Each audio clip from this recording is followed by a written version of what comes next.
Aristotle சொன்னார்களாம், நான் தான் அதை சுழல் இருக்குதா இல்லையா என்பதை நான் ஆய்வு செய்துவிட்டு உங்கள்கிட்ட சொல்லியிருப்பேன், நம்ம எல்லாம் ஒன்றா போயிருக்கலாமே, ஏன் இவ்வளோ அவசரப்பட்டாய்? ஒருவேளை தண்ணீரில் சுழற்சி இருந்து சுழற்சி உன்னை அடித்து சென்றிருந்தால் நீ எவ்வளோ பெரிய இழப்பை சந்தித்திருப்பாய், உன்னுடைய குடும்பம் எவ்வளோ பெரிய இழப்பை சந்தித்திருக்கும் என்று அந்த மாணவரிடத்தில் கேட்ட பொழுது அந்த மாணவர் சொன்னாராம், நான் போயிருந்தால் இந்த சமுதாயத்திற்கு பெரிய இழப்பு ஒன்றும் கிடையாது, 10ல் 1 அலெக்சாண்டருங்கிற ஒரு ஆள் போயிட்டார் என்கிறதோடு முடிந்துவிடும்.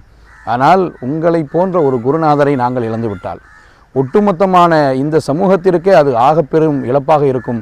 அதனால தான் நான் என்ன செஞ்சேன், தண்ணீரினுடைய சுழற்சியை பார்ப்பதற்காக நான் சென்றேன். ஏன்னா உங்கள் இழப்புங்கிறது இந்த சமுதாயத்திற்கே இந்த உலகத்திற்கே மாபெரும் ஒரு இழப்பு என்று அந்த மாணவர் அலெக்சாண்டர் சொன்னார் என்று சொன்னால், கண்ணியத்திற்குரியவர்களே, அதுதான் யதார்த்தமான உண்மை.